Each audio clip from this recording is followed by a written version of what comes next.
Un millionnaire épouse sa nouvelle bonne d'apparence peu attrayante sur un pari, mais ce qu'il découvre lors de leur nuit de noces le laisse choqué. Avant de commencer l'histoire, commentez ci-dessous d'où vous regardez. Profitez de l'histoire. La fête à la mansion Montero battait son plein.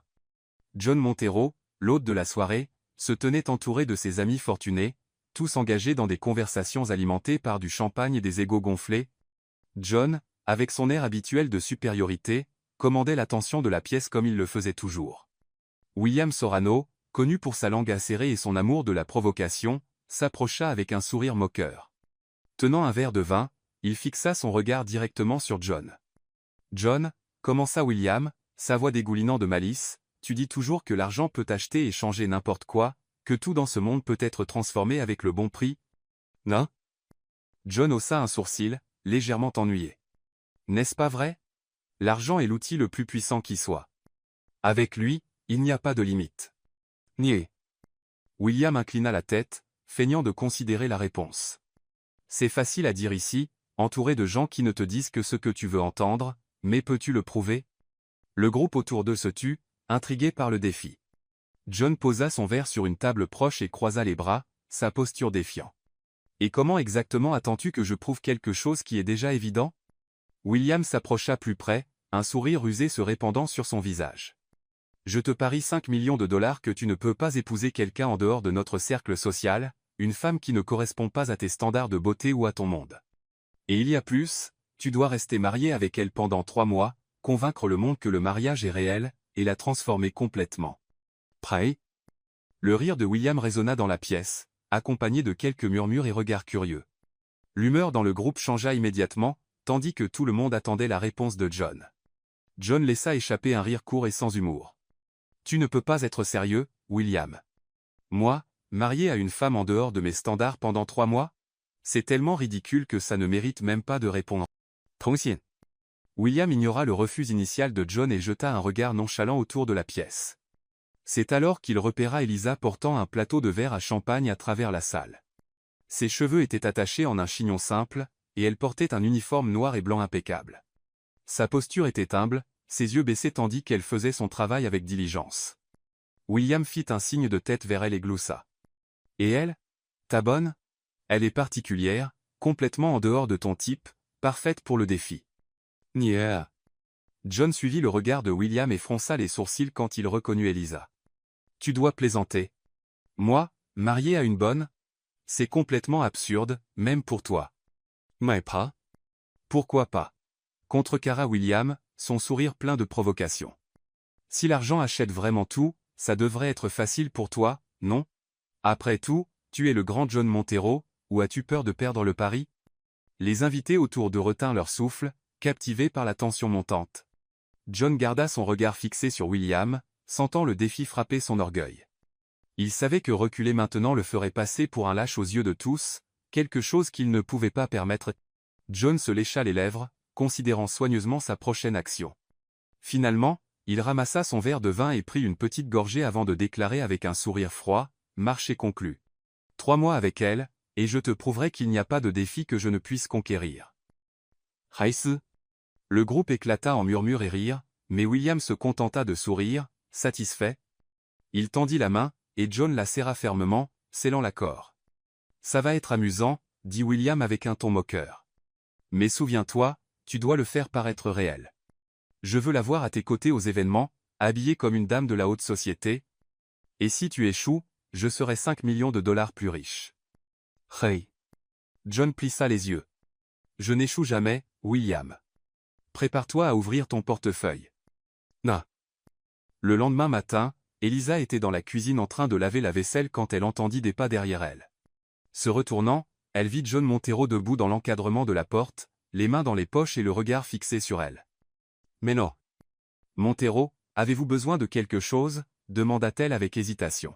« Oui, Elisa, » répondit-il, s'approchant. « J'ai besoin de te parler.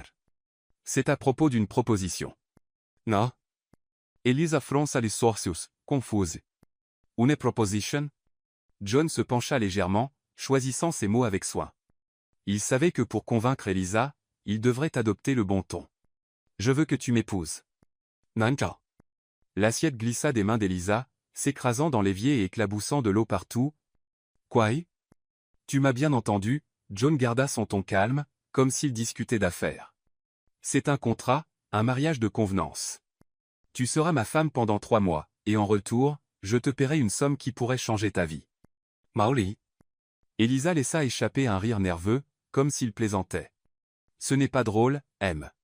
Montero. »« Yeah. »« Je ne plaisante pas, Elisa. » Il sortit un chèque de sa poche et le posa sur le comptoir. La somme était suffisante pour résoudre n'importe quel problème financier. Depuis des années, tu luttes, n'est-ce pas? Avec cet argent, tu peux recommencer à zéro.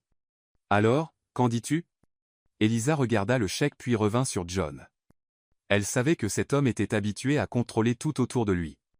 Il était clair qu'il ne la voyait pas comme une personne mais plutôt comme un moyen d'atteindre quelque chose. « Pourquoi moi ?» demanda-t-elle, essayant de comprendre. « Parce que tu es parfaite pour ça, » répondit John brutalement. « C'est simple, personne ne s'attendrait à ce que j'épouse quelqu'un comme toi. C'est exactement pourquoi ça marchera. » L'honnêteté brutale de John la mit mal à l'aise. Elisa voulait dire non, voulait s'en aller, mais les factures en retard et le poids de s'occuper de sa famille pesaient lourdement sur son cœur. « Et si j'accepte, qu'est-ce qui se passe après les 3 mois? On divorce, répondit-il avec indifférence. Pas de question, pas de lien. Tu retournes à ta vie, et je retourne à la mienne. Mais tu seras dans une bien meilleure position que quand tu as commencé. Nidao. Elisa prit une profonde inspiration. Elle savait qu'entrer dans cet arrangement était comme vendre une partie d'elle-même, mais être était sa seule chance de changer sa réalité. J'acceptais, dit-elle enfin. John sourit, satisfait. Super.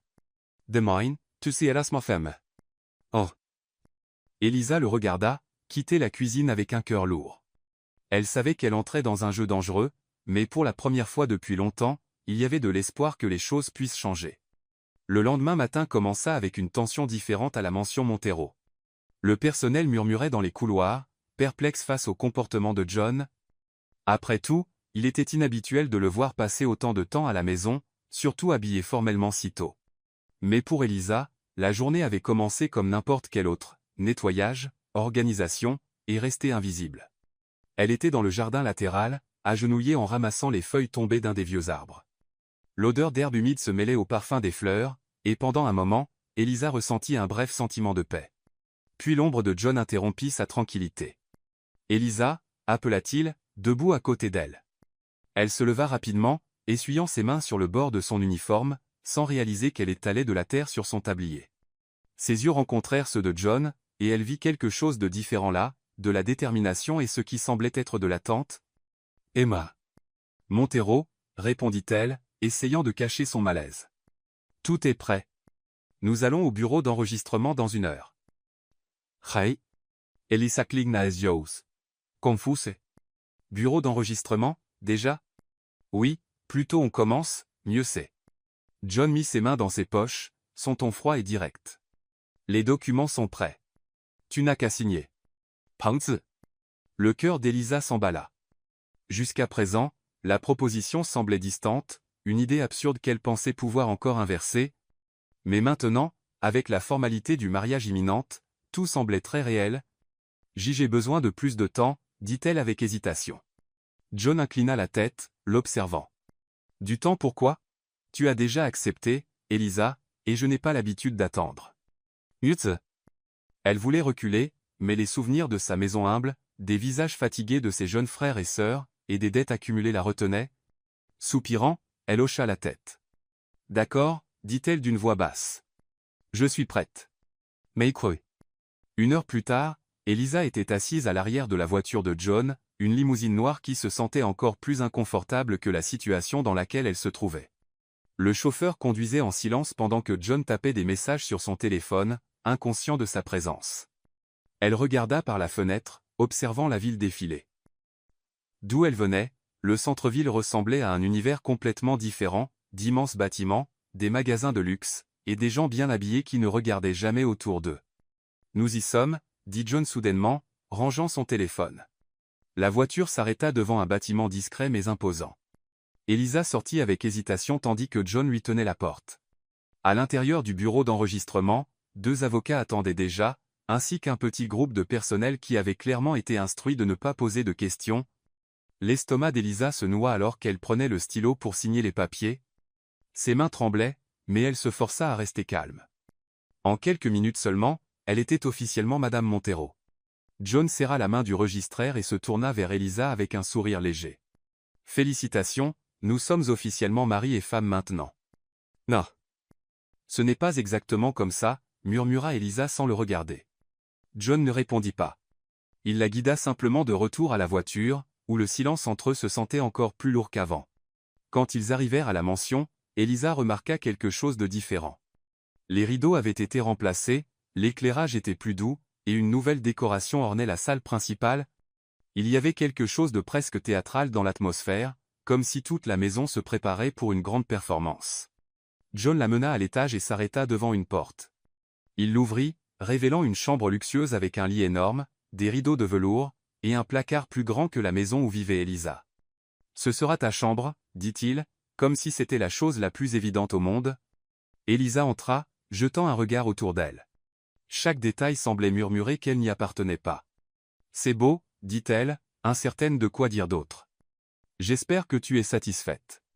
Et souviens-toi, tu es ma femme maintenant.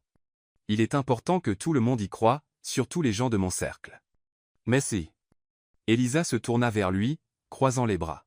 « Et qu'attends-tu exactement de moi, M. Montero ?» John haussa un sourcil, surpris par sa défiance.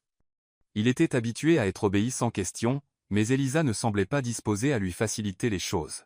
« J'attends que tu joues le rôle, » dit-il fermement. « Des robes élégantes, une posture parfaite, et pas de comportement impulsif. » Oh. Elisa laissa échapper un rire court. « Oh, bien sûr, parce que les apparences sont tout ce qui compte ici, n'est-ce pas ?» John fronça les sourcils mais ne répondit pas. Il savait qu'elle avait raison mais ne l'admettrait pas. « Tu auras tout ce dont tu as besoin. Demain matin, une styliste viendra t'aider à choisir des vêtements appropriés. » Oui. Elisa soupira, sentant le poids de tout cela. Elle ne voulait pas l'accepter, mais elle savait qu'elle était piégée dans cet arrangement. « Bien, si c'est ce que tu veux, je ferai ma part, mais n'attends pas de moi que je change qui je suis. » Nanja. John haussa les épaules comme si ça ne lui importait pas. « C'est ton problème, Elisa. Tant que tu respectes l'accord, je me fiche de qui tu es. » Tamanti. Sur ces mots, il quitta la chambre, laissant Elisa seule dans l'espace vaste et froid. Elle s'assit au bord du lit, se sentant petite et déplacée. Les larmes menaçaient de couler, mais elle les retint. « 3 mois, murmura-t-elle pour elle-même. Juste 3 mois. Missia. Pendant ce temps dehors, John descendit les escaliers avec des pas déterminés, son esprit déjà concentré sur les prochaines étapes du pari. Il ne pouvait pas tout à fait l'expliquer, mais il y avait quelque chose chez Elisa qui le déstabilisait. Elle n'était pas comme les autres dans sa vie, et cela le dérangeait. Le jeu avait commencé, mais aucun d'eux n'était préparé au revirement que l'avenir réservait. Le lendemain matin, Elisa fut réveillée par le son de coups légers à la porte. Avant qu'elle puisse répondre, une femme élégante et imposante dans un tailleur parfaitement ajusté entra dans la chambre avec des pas confiants. Derrière elle, 2 assistantes portaient un portant rempli de robes luxueuses. « Bonjour, Madame Montero », dit la femme avec un sourire professionnel. « Je m'appelle Lucie, et j'ai été engagée par votre mari pour vous aider à vous habiller de manière appropriée pour les événements à venir. » Toujours assise sur le lit, Elisa cligna des yeux avec confusion. « Événements à venir ?»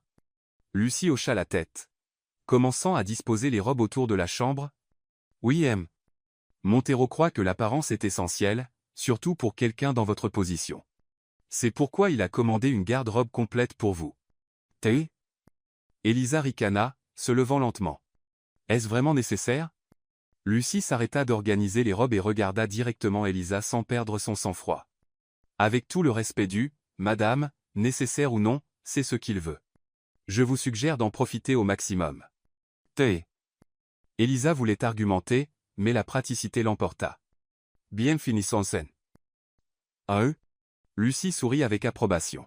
« Excellente choix. » Bien. Au cours des heures suivantes, Elisa fut habillée, ajustée et coiffée tandis que les assistantes discutaient des tissus et des styles comme si elle était une poupée. Malgré son malaise, Elisa remarqua que bien que les robes soient chères, elle ne pouvait pas entièrement cacher qui elle était. Au fond d'elle, Elle savait qu'aucune tenue ne pouvait vraiment la faire s'intégrer dans ce monde. Quand elle descendit enfin les escaliers, John attendait dans la salle principale, assis dans un fauteuil en cuir. Il leva les yeux de la tablette qu'il tenait et l'examina en silence. Pas mal. Commenta-t-il avec un ton si indifférent qu'il l'irrita profondément. Merci, je suppose, répondit Elisa, croisant les bras. John se leva et ajusta sa cravate, ignorant son sarcasme. Nous avons un événement ce soir, un dîner avec certains de mes amis. Il est important que tu sois préparé. Oh. Elisa plissa les yeux. Un dîner? Et quand exactement comptais-tu me le dire? Maintenant, dit-il, comme si la réponse était évidente. Elisa soupira, fatiguée de cette attitude. Bien, mais n'attends pas de moi que je fasse semblant d'être quelqu'un que je ne suis pas. Milo. John esquissa un léger sourire. Tant que tu ne me fais pas honte, c'est tout ce qui compte. Oh oui. Le dîner eut lieu dans un restaurant luxueux connu pour sa clientèle exclusive et son décor extravagant. Quand John et Elisa arrivèrent, tous les regards se tournèrent immédiatement vers eux. Tandis qu'il marchait avec sa confiance habituelle, Elisa le suivait à ses côtés, essayant d'ignorer les regards curieux. À la table, William attendait déjà avec deux autres amis qui avaient fait partie du pari. Dès qu'Elisa s'assit, William afficha un sourire sarcastique. Donc voilà la fameuse Madame Montero, dit-il, son ton frôlant la moquerie. Elisa sentit son visage rougir, mais elle maintint son sang-froid. Oui, c'est moi. Maïs. William Ritt. Je dois admettre, John, tu t'es surpassé cette fois. Oh yeah. John lança un regard froid à William mais ne dit rien. Il savait que réagir ne ferait que faire plaisir à ses amis. Elisa, cependant, décida qu'elle ne laisserait pas William s'en tirer comme ça.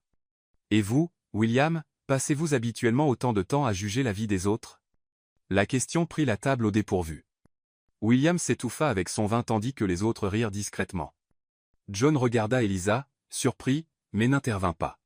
Il y avait quelque chose dans son attitude qu'il ne pouvait ignorer, de la force et du courage même dans un environnement si hostile.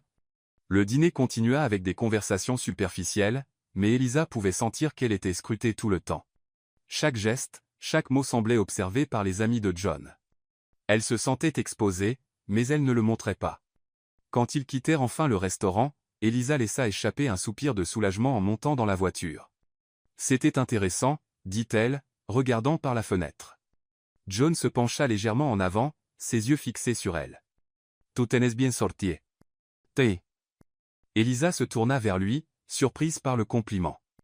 Merci, je suppose. Tiens. John esquissa un demi-sourire mais ne dit rien. Il réalisait qu'il avait sous-estimé Elisa, et cela le déstabilisait. Dans les jours suivants, Elisa commença à s'habituer à la routine. À la mention, bien qu'elle se sente encore déplacée, le personnel qui l'avait initialement regardée avec suspicion commença à la respecter pour son humilité et son dévouement. Pendant ce temps, John observait tout de loin. Il était un homme habitué à contrôler chaque détail de sa vie, mais Elisa représentait un mystère qu'il ne pouvait pas tout à fait percer. Une nuit, alors qu'il examinait des documents dans son bureau, il entendit des pas légers s'approcher. Il leva les yeux et vit Elisa debout à la porte, tenant une tasse de thé. « Tu as l'air d'avoir besoin d'une pause, » dit-elle, entrant sans demander la permission. John haussa un sourcil, surpris par son audace. « Et tu penses pouvoir me dire quoi faire ?» Elisa haussa les épaules, posant la tasse sur le bureau. « Ça ne coûte rien d'essayer. » « Oh mien !» John prit la tasse, inhalant le parfum d'herbe fraîche. « Merci, » dit-il après un moment d'hésitation. Elisa s'assit dans l'un des fauteuils du bureau, jetant un regard aux papiers éparpillés sur le bureau. « Tu travailles beaucoup. »« Ça. Quelqu'un doit le faire. » répondit-il sèchement. Elisa sourit. Légèrement. « Même ainsi, tu devrais te reposer parfois. »« Mais... » John la regarda, intrigué. Il y avait quelque chose dans sa simplicité qui le déstabilisait, comme si elle lui rappelait quelque chose qu'il avait oublié depuis longtemps. « Tu es différente, » dit-il sans réfléchir. Elisa inclina la tête, surprise. « Différente comment ? » Je ne sais pas. John secoua la tête, essayant de chasser la pensée. Juste différente. Hai. Elisa rit dolcemente. Je suppose que je vais prendre ça comme un compliment. Elle se leva, prête à partir, mais avant de s'en aller, elle le regarda une dernière fois. Bonne nuit, John. Amazing. Bonne nuit, Elisa, répondit-il sans détourner le regard. Quand la porte se ferma, John s'adossa à son fauteuil, tenant encore la tasse de thé. Pour la première fois depuis longtemps, il se sentait étrangement en paix, bien qu'il ne puisse pas comprendre pourquoi. Le lendemain matin, John appela Elisa dans le jardin arrière où une installation inhabituelle attendait. Une table était dressée sous le grand chêne, remplie de livres, d'argenterie, de verres en cristal et d'un petit bloc-notes. À l'ombre de l'arbre se tenait Lucie, la styliste d'Elisa, avec un sourire formel. À côté d'elle se trouvait une femme élégante aux cheveux gris qui rayonnait d'autorité. Elisa plissa les yeux devant la scène en s'approchant. John se tourna vers elle avec un ton impassible. « Elisa, voici Sophia, dit-il, indiquant la femme aux cheveux gris. Elle est spécialiste de l'étiquette et des manières. Au cours des prochaines semaines, tu auras des leçons quotidiennes pour apprendre à te comporter selon ta nouvelle position. » Nicolas. Elisa fronça les sourcils. Des leçons d'étiquette? Tu es sérieux? Complètement sérieux, dit John, croisant les bras et la regardant comme s'il la défiait de refuser. Tu dois savoir comment te comporter aux événements auxquels j'assiste. Nous ne pouvons rien laisser au hasard. Paul? Elisa laissa échapper un rire court et incrédule. Bien sûr, parce que rien n'est plus important que d'avoir l'air parfait pour les gens que tu veux impressionner, n'est-ce pas? Exactement, répondit-il, ignorant le sarcasme. Common sense. Nie. Elisa savait qu'elle était coincée dans cet arrangement et ne pouvait pas simplement s'en aller, mais cela ne signifiait pas qu'elle allait faciliter les choses à John. Elle s'assit à la table, croisant les bras. D'accord, apprends-moi comment être parfaite alors. Mais les premières leçons furent un véritable test de patience pour eux deux. Sophia, avec sa posture impeccable et son calme presque inébranlable, démontrait comment tenir correctement un verre de vin, utiliser les bons ustensiles, et marcher avec grâce. Elisa, de son côté, s'assurait de faire délibérément de petites erreurs juste pour voir la réaction de John. Elisa, dit Sophia, retenant un soupir alors qu'Elisa laissait tomber une fourchette par terre pour la 3e fois, tu dois te concentrer. Son. J'essaie, répondit Elisa avec un sourire malicieux. John, observant tout de loin, plissa les yeux. Elisa, tu sais que c'est nécessaire. Ah oui. Nécessaire pour qui? Pour toi? Parce que je suis parfaitement bien comme je suis? Elisa le fusilla du regard, son regard défiant. C'est nécessaire pour nous deux, dit John fermement. Je ne fais pas de pari pour perdre. Tain. Elisa ricana mais ramassa la fourchette à nouveau. Malgré son attitude rebelle, une partie d'elle voulait montrer qu'elle pouvait apprendre, non pour plaire à John, mais pour prouver qu'il n'avait pas le pouvoir de définir qui elle était. Au fur et à mesure que les jours passaient, Elisa commença à remarquer des changements subtils dans sa routine. Les leçons d'étiquette devinrent moins agaçantes alors qu'elle commençait à maîtriser les bases. Cependant, sa relation avec John restait tendue. Un soir pendant le dîner, John observait Elisa de près alors qu'elle mangeait, attendant clairement de la surprendre en train de faire une erreur. Consciente de son regard, elle posa sa fourchette et son couteau parfaitement sur son assiette et lui sourit. « Satisfait ?» demanda-t-elle, son ton défiant. John esquissa un demi-sourire. « J'admets que tu t'améliores. »« My signe. »« Eh bien, je suis une étudiante dédiée, » répondit Elisa avec une pointe d'ironie. Malgré le ton taquin, quelque chose semblait différent entre eux ce soir-là. Pour la première fois, John semblait voir Elisa comme plus que son apparence ou son attitude défiant. Il commençait à réaliser qu'elle était plus forte et plus intelligente qu'il ne l'avait supposé. Le lendemain matin, John emmena Elisa à sa première mission dans la haute société, un brunch caritatif organisé par l'un de ses partenaires d'affaires, Clarisse Belmont. Elisa, vêtue d'une élégante robe bleue choisie par Lucie, entra dans la pièce avec John, sentant chaque regard tourné vers elle. Bien que nerveuse, elle garda la tête haute. Clarisse, une femme sophistiquée et imposante, s'approcha d'eux avec un sourire poli. « John chéri, et qui est cette charmante dame? »« C'est ma femme, Elisa, » dit John avec un sourire forcé. Clarisse haussa les sourcils avec surprise, mais masqua rapidement sa réaction avec une poignée de main cordiale. « C'est un plaisir de vous rencontrer, Elisa. » John n'a jamais mentionné qu'il était marié. « Mal. » Elisa sourit poliment, pleinement consciente que Clarisse n'était que polie. « Le plaisir est pour moi. »« Ah ?» Pendant le brunch, Elisa remarqua que les invités la regardaient avec curiosité, essayant clairement de comprendre comment quelqu'un comme elle avait fini avec un homme comme John. Mais au lieu de se sentir intimidée, elle l'utilisa comme motivation. Quand Clarisse demanda à Elisa ses pensées sur la philanthropie, Elisa répondit honnêtement, « Je pense que aider les autres ne devrait pas se limiter à des événements comme celui-ci. C'est quelque chose que nous pouvons tous faire dans notre vie quotidienne, même de petites manières. Son. Sa réponse surprit tout le monde. John, qui était sur le point d'intervenir, s'arrêta et observa. Les invités semblaient genuinement impressionnés. The task is to translate the entire content from English to French accurately, completely, and faithfully to the original. I must keep all content, emotional tones, writing style, and not omit, change, or summarize any part. The content is a story starting with: a millionaire marries his newly hired and attractive maid on a bet, but what he discovers on their wedding night leaves him shocked. Before we begin the story, comment below where you're watching from. Enjoy the story. Then the story follows. I need to translate everything into French. The user message is in Vietnamese. Hãy dịch toàn bộ nội dung này từ tiếng Anh sang tiếng Pháp một cách chính xác, đầy đủ và trung thành với nguyên bản. Giữ nguyên toàn bộ nội dung, sắc thái cảm xúc, phong cách hành văn và không được lược bỏ, thay đổi hay tóm tắt bất kỳ phần nào của bản gốc. Which means, please translate the entire content from English to French accurately, completely, and faithfully to the original. Keep the entire content, emotional tones, writing style, and do not omit, change, or summarize any part of the original. So, the content to translate is the English story provided. My response should be the full French translation. No tools are needed since it's a direct translation. And I can do it as Grok. Ensure the translation is precise. Un millionnaire épouse sa nouvelle bonne peu attirante sur un pari, mais ce qu'il découvre lors de leur nuit de noces le laisse choqué. Avant de commencer l'histoire, commentez ci-dessous d'où vous regardez. Profitez de l'histoire. La fête au manoir Montero battait son plein. John Montero, l'hôte de la soirée, se tenait entouré de ses amis fortunés, tous engagés dans des conversations alimentées par du champagne et des égos gonflés. John, avec son air de supériorité habituel, attirait l'attention de la pièce comme il le faisait toujours. William Sorano, connu pour sa langue acérée et son amour de la provocation, s'approcha avec un sourire moqueur. Tenant un verre de vin, il fixa son regard directement sur John.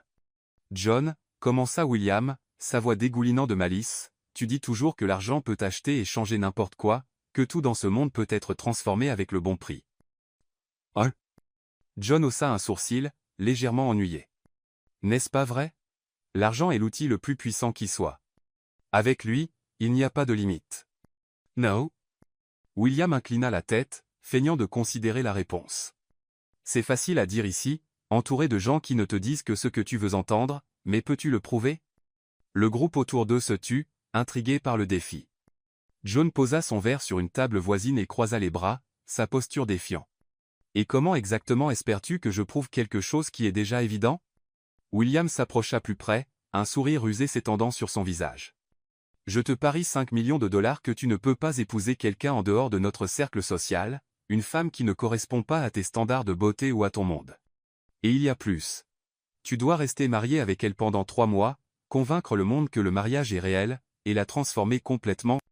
Feu. Le rire de William résonna dans la pièce, accompagné de quelques murmures et regards curieux. L'humeur du groupe changea immédiatement tandis que tout le monde attendait la réponse de John. John laissa échapper un rire court et sans humour. Tu ne peux pas être sérieux, William. Moi, marié à une femme en dehors de mes standards pendant 3 mois? C'est si ridicule que ça ne mérite même pas une réponse. Hein? William ignora le refus initial de John et jeta un regard décontracté autour de la pièce. C'est alors qu'il repéra Elisa portant un plateau de verre de champagne à travers la salle. Ses cheveux étaient attachés en un simple chignon, et elle portait un uniforme noir et blanc impeccable. Sa posture était humble, ses yeux baissés tandis qu'elle faisait son travail avec diligence. William hocha la tête vers elle et gloussa. « Et elle? Ta bonne? Elle est particulière, complètement en dehors de ton type, parfaite pour le défi. » Housing. John suivit le regard de William et fronça les sourcils quand il reconnut Elisa. « Tu dois plaisanter. Moi, marié à une bonne? C'est totalement absurde, même pour toi. »« Raï? Pourquoi pas ?» contrecarra William, son sourire plein de provocation. « Si l'argent achète vraiment tout, ça devrait être facile pour toi, non? Après tout, tu es le grand John Montero, ou as-tu peur de perdre le pari ?» Les invités autour d'eux retinrent leur souffle, captivés par la tension montante. John garda son regard fixé sur William, sentant le défi frapper son orgueil. Il savait que reculer maintenant ferait de lui un lâche aux yeux de tous, quelque chose qu'il ne pouvait pas permettre. John se lécha les lèvres, réfléchissant soigneusement à sa prochaine action. Finalement, il ramassa son verre de vin et en prit une petite gorgée avant de déclarer avec un sourire froid. Marché conclu. 3 mois avec elle, et je te prouverai qu'il n'y a pas de défi que je ne puisse conquérir. Maï. Le groupe éclata en murmures et rires. Mais William se contenta de sourire, satisfait. Il tendit sa main, et John la serra fermement, scellant l'accord. Ça va être amusant, dit William d'un ton moqueur. Mais souviens-toi, tu dois le faire paraître réel. Je veux la voir à tes côtés lors des événements, habillée comme une dame de la haute société. Et si tu échoues, je serai 5 millions de dollars plus riche. Tom. John plissa les yeux. Je n'échoue jamais, William. Prépare-toi à ouvrir ton portefeuille. Ah. Le lendemain matin, Elisa était dans la cuisine en train de laver la vaisselle quand elle entendit des pas derrière elle. Se retournant, elle vit John Montero debout dans l'encadrement de la porte, les mains dans les poches et le regard fixé sur elle. « Monsieur Montero, avez-vous besoin de quelque chose » demanda-t-elle hésitante. « Oui, Elisa, répondit-il en s'approchant. « J'ai besoin de te parler. » C'est à propos d'une proposition. « Oh » Elisa fronça les sourcils, confuse. « Une proposition » John se pencha légèrement, choisissant ses mots avec soin. Il savait que pour convaincre Elisa, il devrait adopter le bon ton. « Je veux que tu m'épouses. » Tant. L'assiette glissa des mains d'Elisa, s'écrasant dans l'évier et éclaboussant de l'eau partout. « Quoi ? Tu m'as bien entendu » John garda un ton calme, comme s'il discutait affaires. « C'est un contrat, un mariage de convenance. Tu seras ma femme pendant 3 mois, et en retour, je te paierai une somme qui pourrait changer ta vie. » Na. Elisa laissa échapper un rire nerveux, comme s'il plaisantait. « Ce n'est pas drôle, monsieur Montero. »« Nie. Je ne plaisante pas, Elisa. » Il sortit un chèque de sa poche et le posa sur le comptoir. Le montant était suffisant pour résoudre n'importe quel problème financier. Depuis des années, tu luttes, n'est-ce pas? Avec cet argent, tu peux recommencer à zéro. Alors, qu'en dis-tu? Elisa regarda le chèque puis revint sur John. Elle savait que cet homme était habitué à contrôler tout autour de lui. Il était clair qu'il ne la voyait pas comme une personne mais plutôt comme un moyen d'atteindre quelque chose. « Pourquoi moi » demanda-t-elle, essayant de comprendre. « Parce que tu es parfaite pour ça. » répondit John brutalement. « C'est simple, personne ne s'attendrait à ce que j'épouse quelqu'un comme toi. C'est exactement pourquoi ça marchera. » L'honnêteté brutale de John la mit mal à l'aise. Elisa voulait dire non, voulait s'en aller, mais les factures en retard et le poids de s'occuper de sa famille pesaient lourdement sur son cœur. « Et si j'accepte, que se passe-t-il après les 3 mois? » Nous divorçons, répondit-il indifféremment. Pas de question, pas de lien. Tu retournes à ta vie, et je retourne à la mienne. Mais tu seras dans une bien meilleure position que quand tu as commencé. Yann? Elisa prit une profonde inspiration. Elle savait que entrer dans cet arrangement était comme vendre une partie d'elle-même, mais être était sa seule chance de changer sa réalité. J'acceptais, dit-elle enfin. John sourit, satisfait. Super. Demain. Tu seras ma femme. You. Elisa le regarda quitter la cuisine avec un cœur lourd. Elle savait qu'elle entrait dans un jeu dangereux, mais pour la première fois depuis longtemps, il y avait de l'espoir que les choses puissent changer. Le lendemain matin commença avec une tension différente au manoir Montero. Le personnel chuchotait dans les couloirs, perplexe face au comportement de John. Après tout, il était inhabituel de le voir passer autant de temps à la maison, surtout habillé formellement si tôt. Mais pour Elisa, la journée avait commencé comme n'importe quelle autre. Nettoyage, organisation, et rester invisible. Elle était dans le jardin latéral, agenouillée en ramassant des feuilles tombées d'un des vieux arbres. L'odeur de l'herbe humide se mêlait au parfum des fleurs, et pendant un moment, Elisa ressentit un bref sentiment de paix. Puis l'ombre de John interrompit sa tranquillité. « Elisa » appela-t-il, se tenant à côté d'elle. Elle se leva rapidement, essuyant ses mains sur le bord de son uniforme, sans réaliser qu'elle étalait de la terre sur son tablier. Ses yeux rencontrèrent ceux de John, et elle vit quelque chose de différent là, de la détermination et ce qui semblait être de l'attente. « Monsieur Montero » répondit-elle, essayant de cacher son malaise. « Tout est prêt. Nous allons au bureau d'enregistrement dans 1 heure. »« Nie. » Elisa klingna zjał, confusée. « Bureau d'enregistrement? Déjà? » ?»« Oui, plus tôt on commence, mieux c'est. » John mit ses mains dans ses poches, son ton froid et direct. « Les documents sont prêts. Tu n'as qu'à signer. »« Né. » Le cœur d'Elisa s'emballa. Jusqu'à présent, la proposition avait semblé distante, une idée absurde qu'elle pensait pouvoir encore inverser, mais maintenant, avec la formalité du mariage imminente, tout semblait très réel. « J'ai besoin de plus de temps », dit-elle hésitante. John inclina la tête, l'observant. « Du temps pourquoi ? Tu as déjà accepté, Elisa, et je n'ai pas l'habitude d'attendre. » Bon. Elle voulait reculer, mais les souvenirs de sa maison humble, des visages fatigués de ses jeunes frères et sœurs, et des dettes accumulées la retinrent. Soupirant, elle hocha la tête. « D'accord, » dit-elle d'une voix basse. « Je suis prête. » Une heure plus tard, Elisa était assise à l'arrière de la voiture de John, une limousine noire qui semblait encore plus inconfortable que la situation dans laquelle elle se trouvait. Le chauffeur conduisait en silence tandis que John tapait des messages sur son téléphone, inconscient de sa présence. Elle regarda par la fenêtre, observant la ville défiler. D'où elle venait, le centre-ville ressemblait à un univers complètement différent, d'immenses bâtiments, des boutiques de luxe, et des gens bien habillés qui ne regardaient jamais autour d'eux. « Nous y sommes », dit John soudainement, rangeant son téléphone. La voiture s'arrêta devant un bâtiment discret mais imposant. Elisa sortit hésitante tandis que John lui tenait la porte. À l'intérieur du bureau d'enregistrement, 2 avocats attendaient déjà, avec un petit groupe de personnel qui avait clairement été instruit de ne pas poser de questions. L'estomac d'Elisa se noua tandis qu'elle prenait le stylo pour signer les papiers. Ses mains tremblaient, mais elle se força à rester calme. En quelques minutes seulement, elle était officiellement Madame Montero. John serra la main du registraire et se tourna vers Elisa avec un sourire léger. « Félicitations, nous sommes officiellement mari et femme maintenant. »« Vous »« Ce n'est pas exactement comme ça, » murmura Elisa sans le regarder. John ne répondit pas.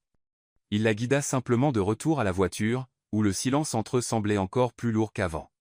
Quand ils arrivèrent au manoir, Elisa remarqua quelque chose de différent. Les rideaux avaient été remplacés, l'éclairage était plus doux, et une nouvelle décoration ornait le hall principal. Il y avait quelque chose de presque théâtral dans l'atmosphère, comme si toute la maison se préparait pour une grande performance. John la conduisit à l'étage et s'arrêta devant une porte. Il l'ouvrit, révélant une chambre luxueuse avec un lit énorme, des rideaux en velours, et un placard plus grand que la maison où vivait Elisa. « Ce sera ta chambre, » dit-il, comme si c'était la chose la plus évidente au monde. Elisa entra, jetant un coup d'œil autour d'elle. Chaque détail semblait murmurer qu'elle n'appartenait pas ici. « C'est beau, » dit-elle, incertaine de quoi dire d'autre. « J'espère que tu es satisfaite. Et souviens-toi, tu es ma femme maintenant. Il est important que tout le monde y croie, surtout les gens de mon cercle. » Potrao. Elisa se tourna vers lui, croisant les bras. « Et qu'attends-tu exactement de moi, monsieur Montero ?» John haussa un sourcil, surpris par son défi. Il était habitué à être obéi sans question, mais Elisa ne semblait pas disposée à lui faciliter les choses. « J'attends que tu joues le rôle, » dit-il fermement. « Des robes élégantes, une posture parfaite, et pas de comportement impulsif. »« M'en faut-il » Elisa laissa échapper un rire court. « Oh, bien sûr, parce que les apparences sont tout ce qui compte ici, n'est-ce pas ?» John fronça les sourcils mais ne répondit pas. Il savait qu'elle avait raison, mais ne l'admettrait pas. « Tu auras tout ce dont tu as besoin. Demain matin, une styliste viendra t'aider à choisir des vêtements appropriés. »« Non. » Elisa soupira, sentant le poids de tout cela. Elle ne voulait pas l'accepter, mais elle savait qu'elle était piégée dans cet arrangement. « Très bien, si c'est ce que tu veux, je ferai ma part, mais n'attends pas que je change qui je suis. » Trolling.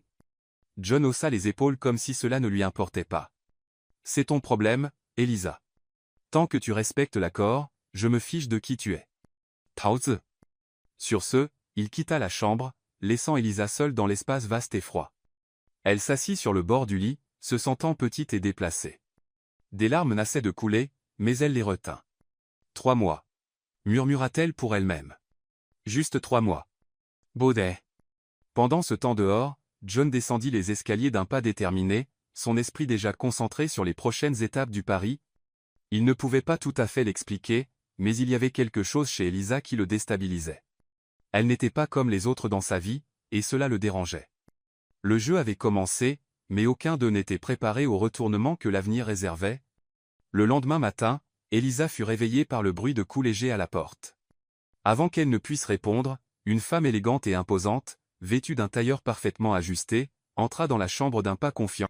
Derrière elle, 2 assistantes portaient un portant rempli de robes luxueuses. « Bonjour, Madame Montero », dit la femme avec un sourire professionnel. « Je m'appelle Lucie, et j'ai été engagée par votre mari pour vous aider à vous habiller de manière appropriée pour les événements à venir. » Toujours assise sur le lit, Elisa cligna des yeux, confuse. « Événements à venir ?» Lucie hocha la tête, commençant à disposer les robes autour de la chambre. « Oui, Monsieur Montero pense que l'apparence est essentielle, surtout pour quelqu'un dans votre position. C'est pourquoi il a commandé une garde-robe complète pour vous. » Ri. Elisa ricana, se levant lentement. « Est-ce vraiment nécessaire ?» Lucie s'arrêta d'organiser les robes et regarda directement Elisa sans perdre son sang-froid. « Avec tout le respect que je vous dois, madame, nécessaire ou non, c'est ce qu'il veut. Je vous suggère d'en tirer le meilleur parti. » Elisa voulait argumenter, mais le pragmatisme l'emporta. « Très bien. Finissons-en. » Niais. Lucie sourit en signe d'approbation. « Excellent choice. » Pantier. Au cours des heures suivantes, Elisa fut habillée, ajustée et coiffée tandis que les assistantes discutaient des tissus et des styles comme si elle était une poupée. Malgré son malaise, Elisa remarqua que bien que les robes soient chères, elle ne pouvait pas entièrement cacher qui elle était. Au fond d'elle, elle savait qu'aucune tenue ne pouvait vraiment la faire s'intégrer dans ce monde. Quand elle descendit enfin les escaliers, John l'attendait dans le hall principal, assis dans un fauteuil en cuir. Il leva les yeux de la tablette qu'il tenait et l'examina en silence. « Pas mal. » Commenta-t-il d'un ton si indifférent qu'il l'irrita profondément. « Merci, je suppose, » répondit Elisa, croisant les bras. John se leva et ajusta sa cravate, ignorant son sarcasme. « Nous avons un événement ce soir, un dîner avec certains de mes amis. Il est important que tu sois préparé. » Yeah. Elisa plissa les yeux. « Un dîner ? Et quand exactement comptais-tu m'en parler ? » Maintenant, dit-il, comme si la réponse était évidente. Elisa soupira, fatiguée de cette attitude. « Très bien, mais n'attends pas que je fasse semblant d'être quelqu'un que je ne suis pas. » Ah eux ? John esquissa un léger sourire. « Tant que tu ne me fais pas honte, c'est tout ce qui compte. » Ven. Le dîner se tenait dans un restaurant luxueux connu pour sa clientèle exclusive et sa décoration extravagante. Quand John et Elisa arrivèrent, tous les regards se tournèrent immédiatement vers eux. Tandis qu'il marchait avec sa confiance habituelle, Elisa le suivait à ses côtés, essayant d'ignorer les regards curieux. À la table, William attendait déjà avec 2 autres amis qui avaient fait partie du pari. Dès qu'Elisa s'assit, William afficha un sourire sarcastique. « Alors c'est la fameuse Madame Montero, » dit-il, son ton frisant la moquerie. Elisa sentit son visage rougir, mais elle garda son calme. « Oui, c'est moi. » Tiens. William Ritt. « Je dois admettre, John, tu t'es surpassé cette fois. » Non. John lança un regard froid à William mais ne dit rien. Il savait que réagir ne ferait qu'amuser davantage ses amis. Elisa, cependant, décida qu'elle ne laisserait pas William s'en tirer comme ça. « Et vous, William, passez-vous habituellement autant de temps à juger la vie des autres ?» La question surprit la table. William s'étouffa avec son vin tandis que les autres rirent discrètement. John regarda Elisa, surpris, mais n'intervint pas. Il y avait quelque chose dans son attitude qu'il ne pouvait ignorer, de la force et du courage même dans un environnement si hostile. Le dîner continua avec des conversations superficielles, mais Elisa pouvait sentir qu'elle était scrutée tout le temps. Chaque geste, chaque mot semblait observé par les amis de John. Elle se sentait exposée, mais elle ne le montra pas. Quand ils quittèrent enfin le restaurant, Elisa poussa un soupir de soulagement en montant dans la voiture. « C'était intéressant, » dit-elle, regardant par la fenêtre. John se pencha légèrement en avant, ses yeux fixés sur elle. « Tout tenés bien sorti. » Taotien. Elisa se tourna vers lui, surprise par le compliment. « Merci, je suppose. » Maïti. John esquissa un demi-sourire mais ne dit rien. Il réalisa qu'il avait sous-estimé Elisa, et cela le déstabilisait. Dans les jours suivants, Elisa commença à s'habituer à la routine. Au manoir, bien qu'elle se sente encore déplacée, le personnel qui l'avait initialement regardée avec suspicion commença à la respecter pour son humilité et son dévouement. Pendant ce temps, John observait tout de loin. Il était un homme habitué à contrôler chaque détail de sa vie, mais Elisa représentait un mystère qu'il ne parvenait pas tout à fait à percer. Une nuit, alors qu'il examinait des documents dans son bureau, il entendit des pas légers approcher. Il leva les yeux et vit Elisa debout à la porte, tenant une tasse de thé. Tu as l'air d'avoir besoin d'une pause, dit-elle, entrant sans demander la permission. John haussa un sourcil, surpris par son audace. Et tu penses pouvoir me dire ce que je dois faire? Elisa haussa les épaules, posant la tasse sur le bureau. Ça ne coûte rien d'essayer. Oh. John prit la tasse, inhalant l'odeur d'herbe fraîche. Merci, dit-il après un moment d'hésitation. Elisa s'assit dans l'un des fauteuils du bureau, jetant un coup d'œil aux papiers éparpillés sur le bureau. Tu travailles beaucoup. Quelqu'un doit le faire, répondit-il sèchement. Elisa sourit légèrement. Même ainsi, tu devrais te reposer parfois. John la regarda, intrigué. Il y avait quelque chose dans sa simplicité qui le déstabilisait, comme si elle lui rappelait quelque chose qu'il avait oublié depuis longtemps. Tu es différente, dit-il sans réfléchir. Elisa inclina la tête, surprise. Différente comment? Je ne sais pas. John secoua la tête, essayant de repousser la pensée. Juste différente.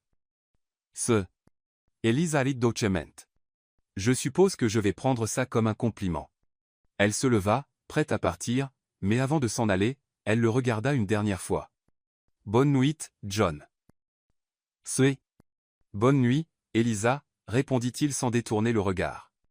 Quand la porte se ferma, John s'adossa à son fauteuil, tenant toujours la tasse de thé.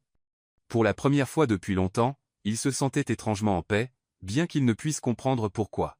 Le lendemain matin, John appela Elisa dans le jardin arrière où une installation inhabituelle l'attendait. Une table était dressée sous le grand chêne, remplie de livres, d'argenterie, de verres en cristal et d'un petit bloc-notes. À l'ombre de l'arbre se tenait Lucie, la styliste d'Elisa, avec un sourire formel. À côté d'elle se trouvait une femme élégante aux cheveux gris qui dégageait une autorité. Elisa plissa les yeux devant la scène en s'approchant. John se tourna vers elle avec un ton impassible. « Elisa, voici Sophia, dit-il, indiquant la femme aux cheveux gris. C'est une spécialiste de l'étiquette et des manières. Au cours des prochaines semaines, tu auras des leçons quotidiennes pour apprendre à te comporter selon ta nouvelle position. » Elisa fronça les sourcils. « Des leçons d'étiquette? Tu es sérieux? » « Complètement sérieux, dit John, croisant les bras et la regardant comme s'il la défiait de refuser. Tu dois savoir comment te comporter aux événements auxquels je participe. Nous ne pouvons rien laisser au hasard. Dis. Elisa laissa échapper un rire court et incrédule. Bien sûr, parce que rien n'est plus important que d'avoir l'air parfait pour les gens que tu veux impressionner, n'est-ce pas? Exactement, répondit-il, ignorant le sarcasme. Commençons. Yuan. Elisa savait qu'elle était coincée dans cet arrangement et ne pouvait pas simplement partir, mais cela ne signifiait pas qu'elle allait faciliter les choses à John. Elle s'assit à la table, croisant les bras. Très bien, apprends-moi à être parfaite alors. Haoku. Les premières leçons furent un vrai test de patience pour eux deux. Sophia, avec sa posture impeccable et son calme presque inébranlable, démontra comment tenir correctement un verre de vin, utiliser les bons ustensiles, et marcher avec grâce. Elisa, de son côté, s'assura de faire délibérément de petites erreurs juste pour voir la réaction de John. Elisa, dit Sophia, retenant un soupir tandis qu'Elisa laissait tomber une fourchette par terre pour la 3e fois, tu dois te concentrer. Mai. J'essaie, répondit Elisa avec un sourire malicieux. John, observant tout de loin, plissa les yeux. Elisa, tu sais que c'est nécessaire. Pikang. Nécessaire pour qui? Pour toi? Parce que je suis parfaitement bien comme je suis. Elisa le fusilla du regard, son regard défiant. C'est nécessaire pour nous deux, dit John fermement. Je ne fais pas de pari pour perdre. Manco. Elisa ricana mais ramassa la fourchette à nouveau. Malgré son attitude rebelle, une partie d'elle voulait montrer qu'elle pouvait apprendre, non pour plaire à John, mais pour prouver qu'il n'avait pas le pouvoir de définir qui elle était. Au fil des jours, Elisa commença à remarquer des changements subtils dans sa routine. Les leçons d'étiquette devinrent moins agaçantes alors qu'elle commençait à maîtriser les bases. Cependant, sa relation avec John restait tendue. Un soir pendant le dîner, John observa Elisa de près tandis qu'elle mangeait, attendant clairement de la surprendre en train de faire une erreur. Consciente de son regard, elle posa sa fourchette et son couteau parfaitement sur son assiette et lui sourit. « Es-tu satisfait » demanda-t-elle, son ton défiant. John esquissa un demi-sourire. « J'admets que tu t'améliores. »« Haoyen. »« Eh bien, je suis une étudiante dédiée, » répondit Elisa avec une pointe d'ironie. Malgré le ton taquin, quelque chose semblait différent entre eux, ce soir-là. Pour la première fois, John semblait voir Elisa comme plus que son apparence ou son attitude défiant. Il commençait à réaliser qu'elle était plus forte et plus intelligente qu'il ne l'avait supposé. Le lendemain matin, John emmena Elisa à sa première mission dans la haute société, un brunch de charité organisé par l'une de ses partenaires d'affaires, Clarisse Belmont. Elisa, vêtue d'une élégante robe bleue choisie par Lucie, entra dans la pièce avec John, sentant tous les regards se tourner vers elle. Bien que nerveuse, elle garda la tête haute. Clarisse, une femme sophistiquée et imposante, s'approcha d'eux avec un sourire poli. « John chéri, et qui est cette charmante dame ?»« C'est ma femme, Elisa, » dit John avec un sourire forcé. Clarisse haussa les sourcils de surprise, mais masqua rapidement sa réaction avec une poignée de main cordiale. « C'est un plaisir de vous rencontrer, Elisa. » John n'a jamais mentionné qu'il était marié. « Niais. » Elisa sourit poliment, pleinement consciente que Clarisse n'était que polie. « Le plaisir est pour moi. » Hey. Pendant le brunch, Elisa remarqua que les invités la regardaient avec curiosité, essayant clairement de comprendre comment quelqu'un comme elle avait fini avec un homme comme Gon. Mais au lieu de se sentir intimidée, elle l'utilisa comme motivation. Quand Clarisse demanda à Elisa son avis sur la philanthropie, Elisa répondit honnêtement, « Je pense que aider les autres ne devrait pas se limiter à des événements comme celui-ci. C'est quelque chose que nous pouvons tous faire dans notre vie quotidienne, même de petite façon. » Na. Sa réponse surprit tout le monde. John, qui était sur le point d'intervenir, s'arrêta et observa. Les invités semblaient genuinement impressionnés. « Une perspective intéressante, » dit Clarisse, levant son verre de champagne. « John, on dirait que ta femme a beaucoup à nous apprendre à tous. » Timo. Elisa ressentit un mélange de fierté et de soulagement. Pour la première fois, il semblait qu'elle avait réussi à s'imposer dans ce monde inconnu. De retour au manoir, John s'arrêta dans le couloir et se tourna vers Elisa. « Tu as été impressionnante aujourd'hui. » Mort. Elisa haussa un sourcil, surprise par le compliment. « C'est un compliment ?» Oui, dit-il avec un faible sourire. « Tu as réussi à conquérir les gens même si tu es complètement différente d'eux. » Hurritao. Elisa rit, croisant les bras. « Peut-être parce que je n'essaie pas d'être comme eux. » John la regarda un moment, comme s'il voyait quelque chose de nouveau. « Peut-être que c'est ce qui les intrigue tant chez toi. » Oh. Elisa détourna le regard, se sentant mal à l'aise face à son ton. « Eh bien, j'ai juste fait ce que je pensais être juste. »« Tao. Continue comme ça, Elisa, » dit-il avant de s'éloigner. Elle resta dans le couloir, le regardant disparaître à l'étage. Pour la première fois, elle sentait qu'elle commençait à comprendre John, sous toute cette froideur et cette arrogance, il y avait quelque chose de plus, quelque chose qu'il cachait à tout le monde, même à lui-même. Au fur et à mesure que les semaines passaient, la cohabitation forcée entre Elisa et John commença à révéler des couches cachées de chacun. Malgré les taquineries constantes et les jeux de pouvoir entre eux, John ne pouvait s'empêcher de remarquer qu'Elisa semblait porter un fardeau invisible. Une nuit, il la trouva dans le jardin du manoir, assise seule sur un banc en pierre. Elle tenait quelque chose dans ses mains, un petit carnet qu'elle feuilletait distraitement, une expression mélancolique sur le visage. « Il est tard, » dit John, annonçant sa présence. Elisa sursauta, fermant rapidement le carnet. « Je n'arrivais pas à dormir. »« Moi ici. »« Moi non plus, » répondit-il, s'approchant d'elle. « Qu'es-tu en train de lire ?»« C'est juste quelque chose à moi, » répondit-elle évasivement. John sentit son malaise et laissa tomber le sujet, mais sa curiosité était piquée. Il y avait quelque chose d'important dans ce carnet, et il voulait savoir quoi. Le lendemain, tandis qu'Elisa aidait en cuisine, John s'assit dans son bureau, ses pensées partagées entre les rapports qu'il lisait et l'image d'elle dans le jardin. Il ne savait pas pourquoi, mais ce petit carnet l'intriguait plus qu'il ne voulait l'admettre. Peu après le déjeuner, pendant qu'Elisa était occupée en bas, John alla dans sa chambre. Il hésita avant d'ouvrir la porte mais finit par céder à sa curiosité. Sur la commode à côté d'un vase de fleurs fanées se trouvait le carnet. Il le prit soigneusement, feuilletant les pages. Ce qu'il trouva le surprit, des notes et des croquis, presque comme un journal. Certaines pages contenaient des doudes de fleurs et de paysages, tandis que d'autres étaient remplies de bouts de texte et de pensées. Une page en particulier attira son attention, il y avait un dessin de 2 petits enfants se tenant par la main avec une femme. En dessous, une note. « J'ai promis de les protéger, quel qu'en soit le coût. » John fronça les sourcils. Qui étaient ces enfants? Il ne savait pas qu'Elisa avait des frères et sœurs ou des enfants. Ce soir-là pendant le dîner, John ne pouvait cacher son malaise. Il observait Elisa de près, essayant de la décrypter. « Pourquoi me regardes-tu comme ça ?» demanda-t-elle enfin, posant sa fourchette. « As-tu des frères et sœurs ?» demanda-t-il, ignorant sa question. Elisa se figea un moment, mais reprit rapidement son calme. « Pourquoi demandes-tu » ? Juste curieux, répondit-il, ne révélant rien. Elisa détourna le regard, clairement mal à l'aise. « J'ai 2 jeunes frères. Ils vont bien, du moins je l'espère. »« Les. Tu ne leur parles pas ?»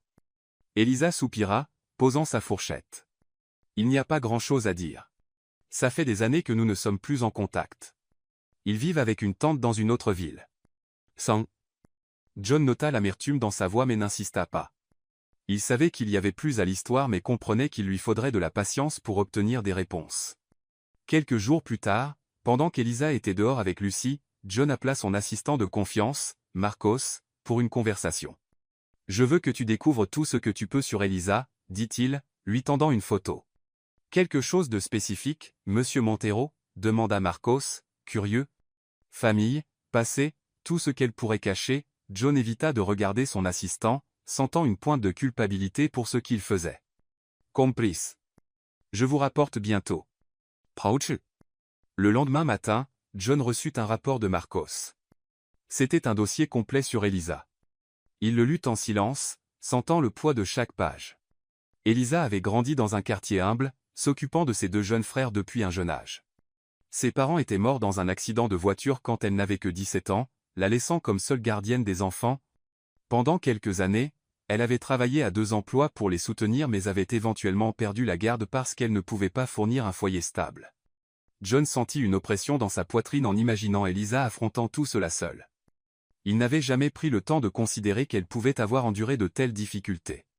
Parmi les documents, il y avait une vieille photo d'Elisa et de ses frères. Elle avait l'air si jeune et pleine d'espoir, tenant les enfants dans ses bras. Cette nuit-là, John trouva Elisa à nouveau dans le jardin, assise sur le même banc où il l'avait vue auparavant. Cette fois, il s'approcha plus prudemment et s'assit à côté d'elle. « J'ai besoin de te demander quelque chose, » dit-il directement. Elisa le regarda avec lassitude. « Qu'est-ce que c'est maintenant ? Pourquoi n'as-tu jamais mentionné ta famille ?» Elisa serra les lèvres, surprise par la question. « Je ne vois pas en quoi ça te concerne. »« Que ?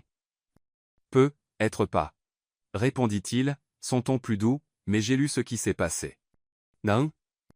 Les yeux d'Elisa s'agrandirent. « Tu as lu quoi ? Qu'as-tu fait ?» John soupira. « J'avais besoin de savoir qui tu es vraiment, Elisa. Et maintenant, je sais. » Mao. Elle se leva abruptement, croisant les bras. « Tu penses pouvoir envahir ma vie comme ça ? Mon histoire n'est pas un jeu pour toi à explorer, John. »« Je ne joue pas, Elisa, » dit-il, se levant aussi. « Je voulais juste comprendre pourquoi tu es si gardée, si fermée. Et maintenant, je comprends. Tu as lutté seul pendant si longtemps que tu crois que tu ne peux faire confiance à personne. » Na. Elisa secoua la tête, les larmes menaçant de couler. « Tu ne sais rien de moi. »« Maedor. Je sais que tu as perdu tout, » dit-il fermement. « Et pourtant tu n'as jamais abandonné. C'est plus que ce que je peux dire de la plupart des gens que je connais. » Soyo. Elisa resta silencieuse, regardant le sol. « Je sais que je ne peux pas changer ce qui s'est passé, » continua John, « mais je veux que tu saches qu'au moins pendant que tu es ici, tu n'es pas seul. » Oh. Elisa le regarda, surprise par la sincérité dans sa voix. Pour la première fois, elle vit quelque chose de véritable en John, quelque chose qui la fit reconsidérer son opinion sur lui. « Merci, » dit-elle enfin avant de rentrer dans le manoir. John resta là un moment, contemplant le ciel étoilé. Pour la première fois depuis des années, il sentait qu'il commençait à comprendre la vraie valeur des gens autour de lui. La nuit était particulièrement froide, et le manoir Montero semblait plus silencieux que d'habitude. Elisa, assise dans sa chambre, regardait par la fenêtre, observant les lumières de la ville au loin. Bien qu'entourée de luxe, elle se sentait plus seule que jamais. Sa conversation avec John sur son passé résonnait encore dans son esprit. Elle était sur le point d'éteindre les lumières quand elle entendit un coup doux à la porte. Confuse, elle se leva et ouvrit pour trouver John debout là, avec une expression indéchiffrable. « Désolé de te déranger si tard, » commença-t-il hésitant, « mais j'ai besoin de parler. »« What-oh » Elisa haussa un sourcil. John ne montrait jamais d'hésitation, et voir ce côté de lui l'intrigua. À propos du quoi? À propos de nous et de cette situation, dit-il, gesticulant vaguement. Elle s'écarta, le laissant entrer. John entra dans la chambre, faisant les 100 pas comme s'il essayait de rassembler ses pensées. Finalement, il se tourna vers elle, croisant les bras. « Je sais que je t'ai forcé dans cet arrangement, commença-t-il, sa voix plus basse que d'habitude, et je sais que je n'ai pas exactement été gentil. » Ça. Elisa inclina la tête, surprise par son ton humble. « Est-ce une excuse ?» John esquissa un sourire tordu. « Peut être que oui. Je ne suis pas très bon à ça. » Posier. Elle croisa les bras, l'observant curieusement. « Pourquoi dis-tu tout ça maintenant? » « Parce que j'ai réalisé que tu mérites plus que ceux que je t'ai offerts jusqu'à présent, admit-il, la regardant directement. Elisa resta silencieuse pendant quelques instants, traitant ses mots. C'était la première fois que John semblait vraiment vulnérable. « Je n'ai jamais rien demandé, John, dit-elle doucement. Tout ce que j'ai fait, c'est accepter les termes de ton jeu. »« No tien. »« Je sais, répondit-il rapidement. Mais je sais aussi que tu mérites du respect, et c'est quelque chose que j'ai échoué à te donner. » Prie. La sincérité dans sa voix ébranla quelque chose en elle. Elisa sentit sa colère et son ressentiment commencer à s'estomper, bien qu'elle ne soit pas prête à lui pardonner entièrement. « Le respect est un bon début, dit-elle enfin. John hocha la tête, soulagé. « Puis-je rester ici un moment? » « Si tu promets de ne pas critiquer mes meubles simples, je suppose que oui, répondit-elle, une touche d'humour amenant un sourire genuin sur son visage. Au fur et à mesure que la nuit avançait, les deux se trouvèrent assis par terre, partageant une bouteille de vin qu'Elisa avait cachée dans un tiroir. Leur conversation coula naturellement, les surprenant tous deux. John s'ouvrit sur son enfance, quelque chose qu'il faisait rarement.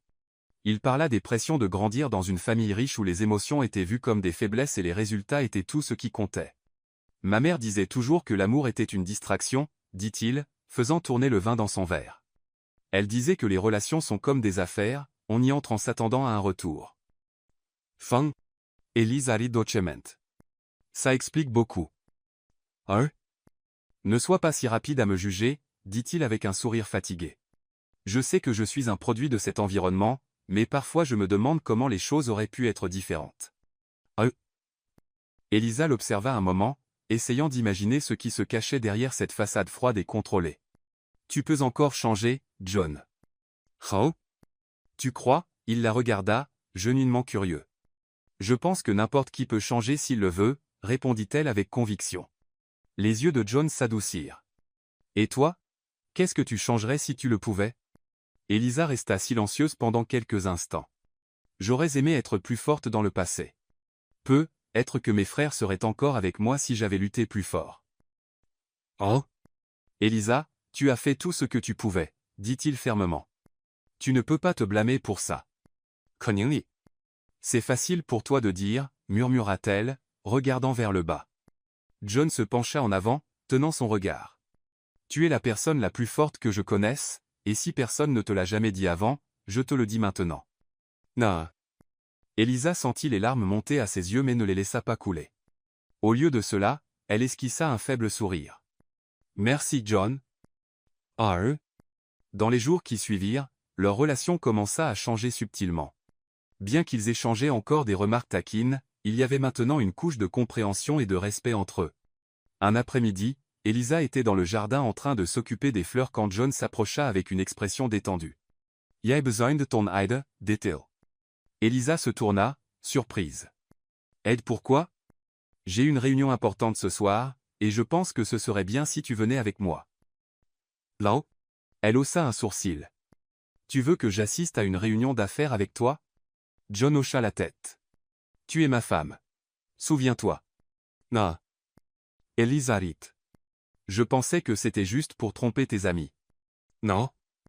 Peut-être, dit-il avec un léger sourire, mais je pense que ton perspective pourrait être précieuse. Nandeti. Elle s'arrêta, considérant la situation. Finalement, elle hocha la tête. D'accord, mais n'attends pas que je reste assise là en silence comme un accessoire. Womai? Je n'attendrai rien de moins de toi, répondit-il avec une lueur d'amusement dans les yeux. Ce soir-là, ils arrivèrent à la réunion ensemble, et une fois de plus Elisa sentit tous les regards sur elle. Mais au lieu de se rétracter, elle garda la tête haute, soutenue par la présence de John à ses côtés. Quand l'un des investisseurs commença à questionner les valeurs éthiques d'un nouveau projet, Elisa, à la surprise générale, prit la parole. Avec tout le respect dû, commença-t-elle, je ne pense pas que le profit et l'éthique doivent être mutuellement exclusifs. Il est possible d'atteindre le succès financier sans compromettre les valeurs qui comptent vraiment. Merci. La pièce se tut, et tous les yeux se tournèrent vers elle. John, debout à ses côtés, ne put cacher son sourire fier. Le leader de la réunion, un homme âgé dans un costume impeccable, hocha la tête lentement. Une perspective intéressante, Madame Montero. J'aimerais en entendre plus. Sien. John regarda Elisa avec admiration, réalisant une fois de plus à quel point elle était différente de quiconque il avait connu. De retour au manoir, Elisa était épuisée mais satisfaite. Elle enleva ses chaussures et s'effondra sur le sofa du salon. John entra peu après, les mains dans les poches. Il l'observa un moment avant de parler. « Tu as été incroyable ce soir. »« Non. »« Merci, » dit-elle avec un sourire fatigué. « Je ne dis pas ça juste pour te flatter, » continua-t-il.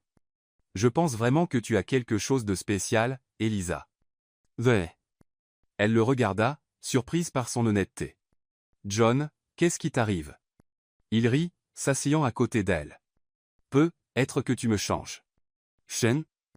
Elisa esquissa un faible sourire mais ne répondit pas. Au fond d'elle, elle savait que quelque chose se transformait entre eux, bien qu'elle ne soit pas sûre de ce que cela signifiait. La semaine passa rapidement, et John décida qu'il était temps d'introduire Elisa dans le cercle le plus exclusif de la société, le célèbre bal annuel de l'élite, un événement luxueux fréquenté par les noms les plus puissants du pays. Elisa, cependant, ne partageait pas son enthousiasme. Quand John mentionna l'événement pour la première fois, elle faillit laisser tomber sa tasse de café. « Un bal ? Que veux-tu dire par un bal ?» demanda-t-elle, les sourcils haussés. « C'est un événement important, » expliqua John calmement. « Et maintenant en tant que ma femme, tu seras au centre de l'attention. » Haruka. Elisa souffla, croisant les bras. « John, je peux à peine gérer les dîners formels. Penses-tu vraiment que je me sentirai à l'aise dans un endroit plein de gens qui jugent chaque détail sur moi ?» Il haussa les épaules. « Tu as déjà prouvé que tu peux gérer des situations difficiles. Ça ne sera pas aussi mauvais que tu le penses. » Mao. Elisa plissa les yeux. « Facile à dire pour toi. Tu es né dans ce monde. Je vais être une cible là, dedans, et tu le sais. » Hao. John soupira, se frottant la tempe. « Oui, ils te jugeront, mais tu n'as pas à t'en soucier. Tu n'es pas là pour leur plaire. »« Pardon. Alors pourquoi y vais-je » demanda-t-elle. « Parce que ça compte pour moi. » répondit John sincèrement. Elisa resta silencieuse pendant quelques instants, réalisant que pour la première fois, John ne forçait ni ne demandait, il demandait. « D'accord, dit-elle et fine. Mais si quelqu'un m'insulte, je vais répondre. » Nie. John esquissa un léger sourire. « C'est tout ce que j'attends de toi. » Tao Tao. Le jour du bal, Lucie et son équipe arrivèrent tôt pour préparer Elisa. Le manoir fut transformé en atelier improvisé, avec des tissus, des bijoux et des maquilleurs occupant chaque coin. Elisa avait l'air visiblement mal à l'aise tandis que l'équipe ajustait la robe sur elle, une longue robe argentée élégante avec des détails scintillants. Elle se regarda dans le miroir, reconnaissant à peine la femme qui la regardait. « Tu es stupéfiante, » dit Lucie, ajustant l'ourlet de la robe. Elisa esquissa un sourire hésitant. « Yane ça espace. Ça ne me ressemble pas. » Ti. Lucie prit ses mains doucement. « Tu portes peu, être quelque chose de différent, mais tu es toujours toi. N'oublie pas ça. » V. Elisa hocha la tête, prenant une profonde inspiration. Elle avait besoin de tout le courage qu'elle pouvait rassembler pour affronter ce qui l'attendait. Quand elle descendit les escaliers, John l'attendait dans le grand hall d'entrée, vêtu d'un smoking impeccable. En la voyant, il s'arrêta, ses yeux balayant chaque détail. « Tu es à couper le souffle, » dit-il, son ton plus honnête que formel. Elisa rougit légèrement, détournant le regard. « Merci. Tu n'es pas mal non plus. » Non. John lui offrit son bras, et elle le prit, sentant qu'elle entrait en territoire inconnu. La salle de bal où se tenait le bal était un spectacle en soi. Des lustres en cristal pendaient du haut plafond, illuminant des tables ornées de fleurs exotiques et de candélabres dorés. Un orchestre vivant remplissait la pièce d'une mélodie élégante. Dès qu'Elisa et John entrèrent, tous les regards se tournèrent vers eux. Il y eut des chuchotements, des regards évaluateurs, et même quelques rires étouffés. L'estomac d'Elisa se noua, mais elle garda la tête haute, se souvenant des conseils de John. « Ils me regardent tous, murmura-t-elle, se penchant vers John. « Laisse-les regarder, répondit-il calmement. Ils n'ont rien de mieux à faire. » Hein? Elisa esquissa un faible sourire, appréciant son soutien. La soirée commença par des présentations formelles. John la guida d'un groupe à l'autre, présentant Elisa comme sa femme. Certains étaient polis mais distants, tandis que d'autres étaient ouvertement condescendants. Une femme en particulier, Vanessa Belmont, se distinguait, grande, blonde, et d'une beauté frappante, elle dégageait un air de supériorité. Vanessa s'approcha de John avec un sourire charmant, ignorant complètement Elisa. « John chéri, c'est si bon de te voir, » dit Vanessa légèrement, posant une main sur son bras. « Et qui est cette jeune dame distinguée ?» Elisa plissa les yeux, mais avant qu'elle ne puisse répondre, John intervint. « Vanessa, c'est ma femme, Elisa. » Holland. Vanessa haussa les sourcils comme si elle avait entendu quelque chose d'absurde mais masqua rapidement avec une poignée de main polie.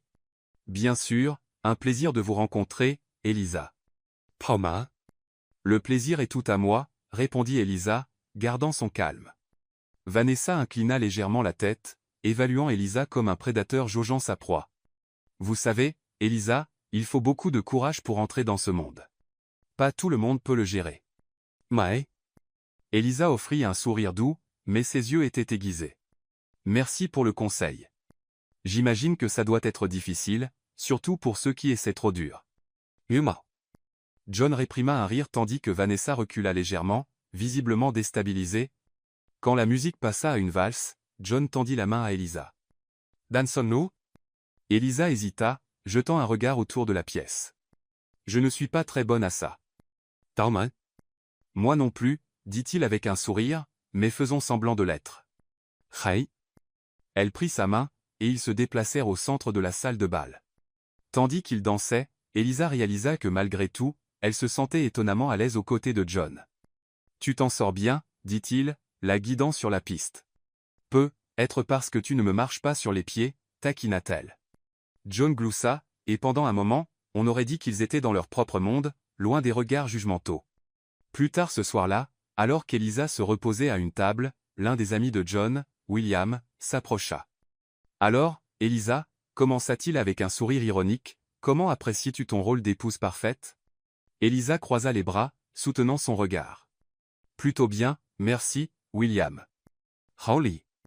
William rit, bien qu'il y ait une note cruelle dans son rire. « Je dois admettre, tu t'en sors mieux que je ne l'attendais. Mais dis-moi, combien de temps penses-tu que ça durera ?» Elisa sentit la colère monter mais garda son calme. « William, qu'essaies-tu exactement de prouver ?»« Moi ? Rien, » répondit-il, feignant l'innocence. « Je trouve juste fascinant comment John a réussi à trouver quelqu'un d'aussi non conventionnel. »« Main ?» Avant qu'Elisa ne puisse répondre, John apparut, posant une main ferme sur l'épaule de William. « Ça suffit, William. »« Oh ?» William haussa les épaules, levant les mains en signe de reddition. « Détends-toi, John. Je m'amuse juste un peu. » John maintint son regard sévère jusqu'à ce que William s'éloigne. Puis il se tourna vers Elisa.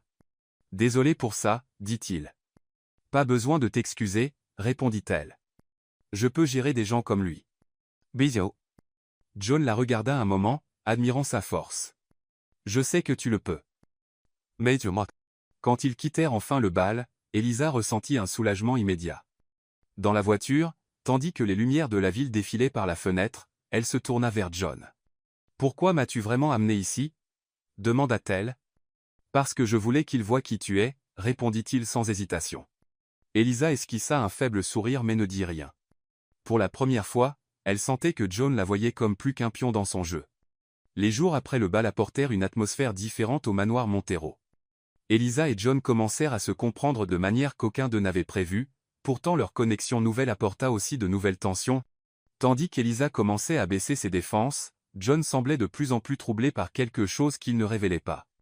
Elisa le remarqua dans de petits gestes, les nuits où il restait tard au bureau, le regard distant pendant les dîners, et les conversations qui se terminaient abruptement quand des sujets personnels surgissaient. Un matin, alors qu'elle entrait dans la bibliothèque à la recherche d'un livre, Elisa trouva John assis au bureau, fixant un cadre photo dans ses mains. Il ne remarqua pas sa présence jusqu'à ce qu'elle s'éclaircisse la gorge. Tout va bien, demanda-t-elle, remarquant son expression mélancolique. John posa rapidement le cadre sur le bureau et essaya de masquer ses sentiments. Oui, juste des souvenirs du passé. Haïtien. Eliza s'approcha, curious.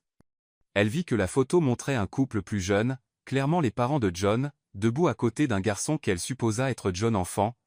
Les sourires sur la photo contrastaient avec l'expression tendue qu'il portait maintenant. Ils ont l'air heureux, dit Eliza doucement. John soupira, passant une main dans ses cheveux. Il semblait heureux, mais la vérité est rarement aussi simple qu'une photographie. Non. Eliza s'assit dans le fauteuil en face de lui. Veux-tu en parler? John héchita. Il n'était pas du genre à partager des sentiments ou des vulnérabilités, mais quelque chose chez Eliza invitait à la confiance. Mon père était difficile, commença-t-il d'une voix basse. Il croyait que la seule façon de réussir était par un contrôle total, contrôler les gens, les affaires, même la famille. Et ma mère. Elle allait juste avec, ne le questionnait jamais. Haïza. Eliza sentit l'amertume dans sa voix. Et tu as grandi au milieu de ça? John hocha la tête. Il s'attendait à ce que je suive ses pas, à devenir une copie de lui. Et pendant longtemps, je l'ai fait exactement. Je me suis convaincu qu'il avait raison, que le monde était un endroit où seuls les plus forts survivent. C'est. Et ta mère? Qu'en pensait-elle? John détourna le regard, comme si la réponse pesait lourdement sur lui. Elle disait toujours que la famille passait en premier, mais en pratique, elle choisissait mon père et ses exigences par-dessus tout. Elle ne s'est jamais opposée à lui pour nous. Oh. Eliza resta silencieuse, traitant ce qu'il avait dit. Pour la première fois, elle avait l'impression de voir le vrai John, l'homme derrière la façade froide et confiante. Être que c'est pourquoi tu es si réservé, dit-elle prudemment. John laissa échapper un rire sec. Réservé est un mot généreux. La vérité, c'est que j'ai appris à ne faire confiance à personne. C'est plus facile comme ça. Mais Eliza se pencha en avant, croisant son regard. Mais tu n'as pas à vivre comme ça, John. Tu peux être différent. Holling. Il la regarda un moment, comme s'il essayait de croire à ses mots, mais avant qu'il ne puisse répondre, la sonnette du manoir résonna dans les couloirs, brisant le moment. Le son était insistant, comme si quiconque était dehors ne partirait pas tant qu'on n'aurait pas répondu. John et Eliza se dirigèrent vers l'entrée, où Marcos, l'assistant de John, vérifiait déjà le moniteur de sécurité. C'est William, dit Marcos, sa voix teintée d'inquiétude. John fronça les sourcils. Que vaut-il maintenant? Quand la porte s'ouvrit, William entra avec son arrogance habituelle, mais il y avait quelque chose de différent en lui. Il semblait plus agressif, presque furieux. John, nous devons parler, dit William, ignorant la présence d'Eliza. Je t'écoute, répondit John, croisant les bras. William jeta un regard à Eliza, et leva les yeux au ciel. En privé. Tout ce que tu as à dire, tu peux le dire devant elle, dit John fermement. William laissa échapper un rire sarcastique. Oh, alors maintenant elle est ta confidente? Intéressant, vu ce qui est en jeu. Non. Eliza fronça les sourcils, sentant son malaise grandir. Que se passait-il? John lança un regard froid à William. Dis, ce que tu es venu dire. Hein? William sortit un dossier de l'intérieur de sa veste et le posa sur la table.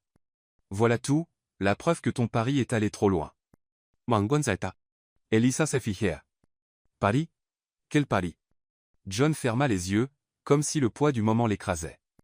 Il savait que la vérité finirait par sortir, mais pas comme ça, pas si soudainement. Elisa, commença William, son ton cruel, John a fait un pari avec nous. Il a dit qu'il pouvait épouser quelqu'un comme toi, une femme complètement en dehors de son monde, et te garder à ses côtés pendant 3 mois. C'était tout un jeu pour lui. Tu n'étais qu'une pièce sur son échiquier. Na. Le silence qui suivit fut dévastateur.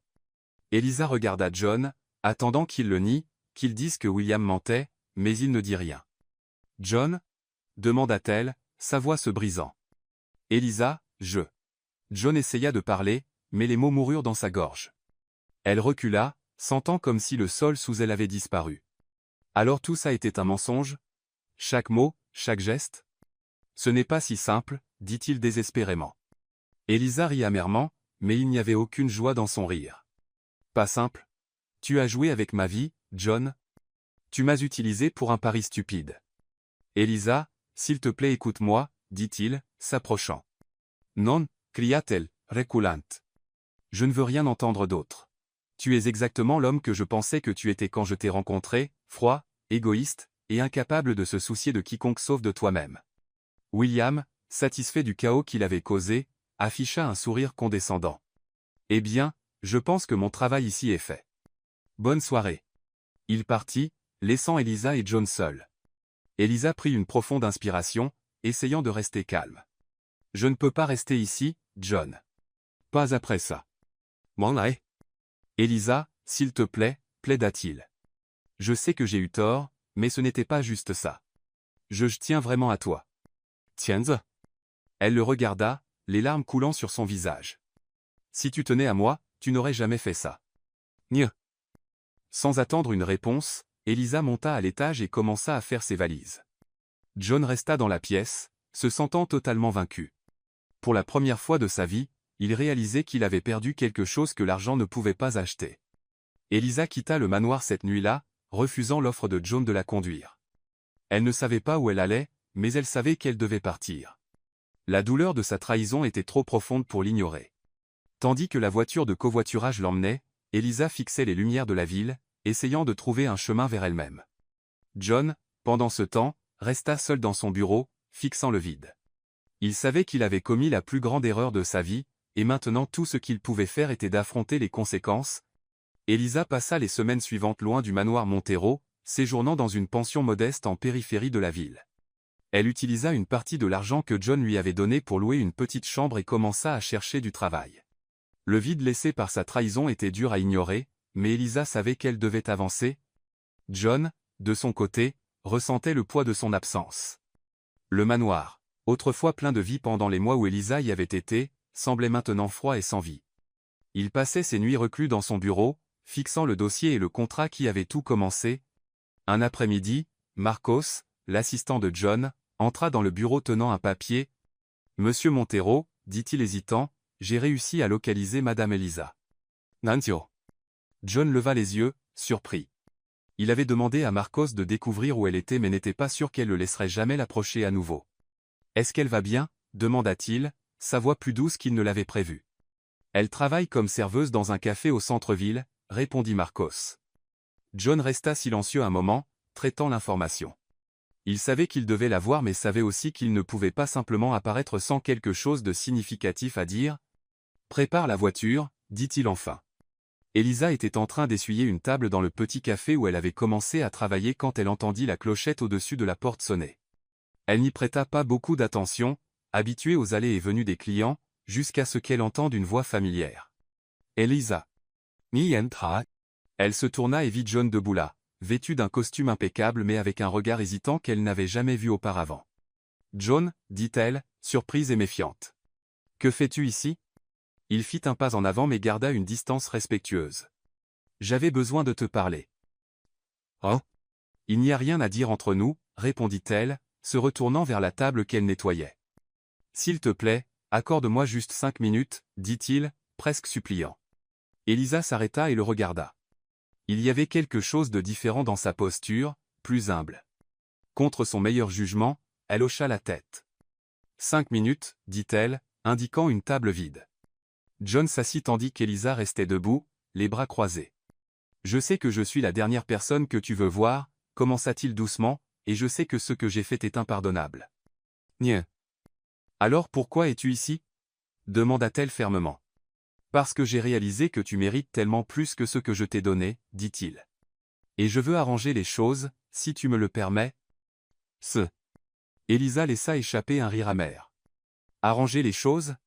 John, tu as transformé ma vie en jeu. Tu m'as utilisé pour nourrir ton ego. Comment exactement comptes-tu réparer ça ? » John prit une profonde inspiration, passant une main dans ses cheveux. « J'ai donné l'argent du pari, chaque centime. Je ne veux rien qui soit lié à ce qui s'est passé entre nous. » Non ? Elisa le regarda, surprise. « Tu as fait ça ? » Oui, mais je sais que ça n'efface pas ce que je t'ai fait. Je veux juste que tu saches que je le regrette profondément. Elle resta silencieuse un moment, traitant ses mots. « Et que veux-tu de moi maintenant ?» demanda-t-elle enfin. « Je veux une chance de prouver que je peux être différent, dit-il sincèrement. Pas comme partie d'un jeu, mais parce que je tiens à toi. Her. Elisa sentit son cœur se serrer. Elle voulait le croire, mais la peur d'être blessée persistait. J'ai besoin de temps, dit-elle, sa voix tremblante. John hocha la tête, respectant sa décision. J'attendrai aussi longtemps qu'il le faudra. Ma. Les semaines qui suivirent apportèrent des changements significatifs dans leur vie à tous deux. John commença à participer à des projets sociaux, quelque chose qu'Elisa avait mentionné pendant leur conversation au manoir. Il s'impliqua directement, visitant des communautés défavorisées et écoutant les histoires de personnes affrontant des luttes similaires au passé d'Elisa. Pendant ce temps, Elisa continua à travailler au café, essayant de réorganiser sa vie. Mais peu importe combien elle essayait, elle ne pouvait pas chasser John de ses pensées. Ces mots au café résonnaient dans son esprit, et elle commença à se demander s'il avait vraiment changé. Un jour, pendant qu'elle faisait des courses au marché, Elisa tomba sur Lucy, la styliste qui avait travaillé avec elle au manoir. « Elisa, quelle surprise !» dit Lucy chaleureusement, la serrant dans ses bras. Eliza saw it. « Lucy, que fais-tu ici ?»« Oh, je visite un projet social dans le quartier, » répondit Lucy. « John coordonne des initiatives incroyables ici. Il est vraiment dédié. » Elisa fut prise au dépourvu. Elle savait que John avait l'argent pour soutenir n'importe quelle cause, mais elle n'avait jamais imaginé qu'il s'implique personnellement. « Était-il ici aujourd'hui ?» demanda Elisa, essayant de cacher sa curiosité. « Oui, et tu devrais le voir, Elisa. Ce n'est plus le même homme. » Prends. Les mots de Lucy restèrent dans l'esprit d'Elisa tandis qu'elle rentrait chez elle. Quelque chose en elle lui disait que c'était être le moment d'écouter John. Le lendemain matin, Elisa décida d'aller au manoir. Elle se sentait un mélange de nervosité et de détermination en passant la porte. John était dans le jardin, parlant avec un groupe d'enfants participant à un projet éducatif. Il semblait différent, plus détendu, plus humain. Quand il la vit, il se figea un moment avant de marcher vers elle. « Elisa, » dit-il avec un sourire hésitant. « Je ne m'attendais pas à te voir ici. »« Mace. »« J'avais besoin de voir par moi-même, » répondit-elle, regardant autour. « Lucy m'a parlé des projets que tu fais. »« Hey ?» John hocha la tête, mettant ses mains dans ses poches. « C'est toi qui m'as inspiré, Elisa. J'ai réalisé que je n'avais jamais utilisé mon pouvoir pour quelque chose de vraiment significatif jusqu'à ce que je te rencontre. » Niais. Elle l'observa un moment, essayant de lire la sincérité dans ses yeux. « Tu as vraiment changé, n'est-ce pas ?» demanda-t-elle, presque dans un murmure. « J'essaye, » dit-il. « Et je ferai tout ce qu'il faut pour te le prouver. » Niais. Elisa prit une profonde inspiration, sentant un poids se lever de ses épaules. « John, je ne sais pas si je peux oublier ce qui s'est passé, mais peut-être que je peux te pardonner. » Non. Ses yeux s'illuminèrent. C'est tout ce que je pouvais demander. Non. Leur rencontre dans le jardin ralluma une étincelle entre Elisa et John, mais ils savaient tous deux que le chemin pour reconstruire leur relation serait long et rempli d'incertitudes. Après la conversation, Elisa accepta l'invitation de John à déjeuner au manoir, un petit pas vers un retour à une certaine normalité. Pendant le déjeuner, l'atmosphère était notablement différente. Elisa, qui avait été hésitante et gardée, semblait plus à l'aise, tandis que John montrait un côté vulnérable et attentif qu'elle n'avait jamais vu auparavant. « J'ai vu les enfants dans le jardin, » dit Elisa, brisant le silence. « Tu es vraiment impliqué dans ces projets, n'est-ce pas ?» John hocha la tête, posant sa serviette à côté de son assiette. « Oui, pour la première fois, utiliser mon argent pour quelque chose de significatif me fait me sentir complet. Et je te le dois. » Adieu. Elisa inclina la tête, intriguée. « À moi ?» « Oui, » répondit-il avec un doux sourire. « Tu m'as fait réaliser à quel point j'étais déconnecté de la réalité. Tes histoires, ta force, elles m'ont fait questionner qui j'étais et ce que je faisais de ma vie. » Manfucho. Elisa sentit une oppression dans sa poitrine. Les mots de John sonnaient sincères, mais la peur de faire confiance persistait encore. « John, » commença-t-elle, choisissant soigneusement ses mots, « ce n'est pas suffisant de dire que tu as changé. Les actions sont ce qui compte vraiment. » Timing. Je sais, dit-il sans hésitation. C'est pourquoi je suis prêt à faire tout ce qu'il faut pour te montrer que je suis un homme différent. Oh. Dans les jours qui suivirent, Elisa commença à accompagner John dans ses projets sociaux. Il l'invita à visiter une école communautaire qu'il rénovait avec des fonds qu'il avait donnés. Elisa hésita au début mais accepta finalement, curieuse de voir comment il se comporterait dans un environnement si inconnu. Quand ils arrivèrent à l'école, John fut accueilli chaleureusement par les enfants et les volontaires. Ils semblaient genuinement intéressés à entendre leurs histoires et les défis auxquels la communauté faisait face. Elisa fut impressionnée de le voir interagir avec une facilité naturelle qu'elle n'avait pas attendue. « Tu t'en sors bien », dit Elisa, observant John parler avec un enseignant des besoins de l'école. Il se tourna vers elle avec un sourire calme. Je n'avais pas réalisé à quel point cela signifierait pour moi. Je n'avais jamais pensé que aider les autres pouvait être si gratifiant. Mais Elisa lui sourit en retour, sentant une connexion croissante avec lui. Pour la première fois, elle commença à croire que le changement de John était réel. Malgré leur progrès, Elisa avait encore besoin de temps pour traiter tout ce qui s'était passé. Elle décida qu'il serait mieux de maintenir une certaine distance pendant qu'elle triait ses sentiments. « J'ai besoin de retourner au café », dit-elle un matin alors qu'il prenait le petit déjeuner au manoir. John fronça les sourcils, clairement déçu, mais il respecta sa décision. « Si c'est ce dont tu as besoin, je comprends. »« Pogné. »« Merci », dit Elisa doucement. « Mais ça ne signifie pas que je ne vois pas ce que tu fais. J'ai juste besoin d'un peu plus de temps. »« Artie. » John hocha la tête, sachant qu'il ne pouvait pas précipiter les choses. « J'attendrai, Elisa. Aussi longtemps qu'il le faudra. » Rien. Tandis qu'Elisa retournait à sa routine au café, John continua à se dédier à ses projets. Il passait des heures en réunion avec des organisations à but non lucratif, des leaders communautaires et des volontaires, essayant de rattraper les années où il avait ignoré le monde autour de lui. Lors de l'une de ces réunions, Lucy, qui était aussi impliquée dans les projets, s'approcha de lui. « Tu as changé, John », dit Lucy avec un sourire. « Elisa serait fière de ce que tu fais. »« What are you ?» John offrit un sourire modeste. « J'espère juste qu'elle le verra un jour. »« Ah !» Lucy posa une main supportive sur son épaule. « Elle le voit déjà, mais fait confiance à son timing. Elisa n'est pas quelqu'un qui se laisse facilement influencer par des mots seuls. Tu lui montres que tu es capable de plus. » Niais. John hocha la tête, sentant un sentiment renouvelé de but.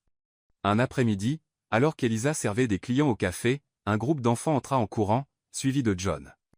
Il était vêtu de manière décontractée, chose rare, et portait un sac plein de livres. Elisa s'approcha à lui, surprise.